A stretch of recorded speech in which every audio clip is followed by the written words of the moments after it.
Muri urwo rugendo abanyeshuri bahurikiye mu gisata c'umugambwe CNDD-FDD mu Burusiya bagize kuri uyu wa gatandatu igenekerezo rya 27 Kigarama umwaka wa 2025 kw'irerero ry'imfuvyi ryitiriwe umuvyeyi canke umugabekazi w'ikigongwe Orphelinat Notre Dame de la Miséricorde ryo ku mutumba Mubavu commune Karusi mu ntara ya Gitega. Abo banyeshuri bagiye bagemuye ibifungurwa n'ibindi bikoresho vyankenerwa. Wagiye arongoye abo banyeshure biga mu Burusiya Sengiyumva Jean Paul yashikirije ko ako kaganuke ari ikimenyetso co gushigikirana c'urukundo no gusangira hamwe no kunga ubumwe. Iki ciyumvira ukuntu caje ni mu ntumbero yo gushigikira imigambi y'umugambwe wacu CNDD-FDD ndetse no gushigikira ibikorwa bijanye n'iterambere vy'igihugu cacu c'u Burundi.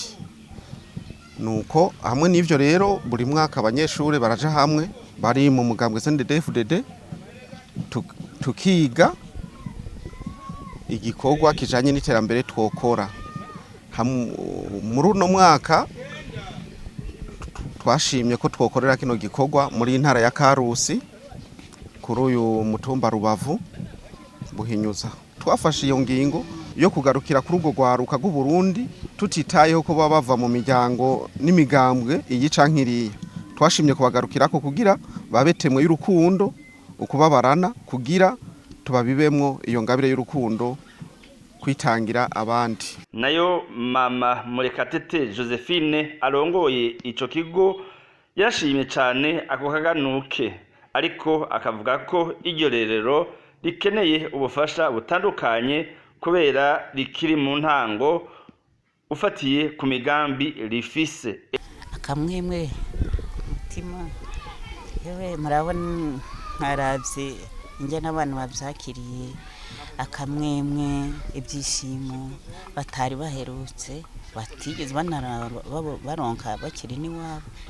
Twakengurutse cyane kandi kengurukiye n'Imana yabashizemo icyo kiyumviro kuza kuturaba kandi tutanazwi turi batoyi. Abafise icyo kiyumviro cyo gukora igikorwa cy'urukundo ko basaba ko mwotwunganira byihuse mu by'amazi nk'ubu tuvoma iri epfo mu mwonga, rimwe na rimwe abantu bakanahohoterwa kubera ko basohotse.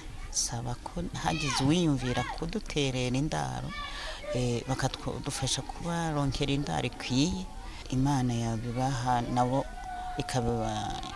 ikabafasha ikuzuza aho bakuye. Eka na Patiri François Xavier Nirameba arongoye paruwase Karusi irimwo iryo rerero arashima iyo mfashanyo yatanzwe. Ubwambere na mbere dushimira umugambwe ingene biyumviriye ico ciza bakoze, aho tugatangazwa n'ingene abanyeshure bari muri kaminuza hampande y'agasilabus, hampande y'agakaramu, hampande y'ubundi butumwa agasabuni bakenera bashobora kwiyumvira yo nk'iki bagaheza kuburuzo duke bafise bakibuka abana b'imfuvyi. Cyo kintu cyatunezeje gose, babandanye kandi turabateye intege ni babandanye. Umuhetsi w'iryo rerero ry'imfuvyi mushikiriza manza wa Republika Ikarusi Aline Ndayiragije nawene arashima ako kaganuke agasaba abagira neza ko boshigikira iryo rerero ry'imfuvyi. Turakengurutse cyane rero ingabire nukuri murabamiriye amate muraje kwamira amate kandi ndazi ko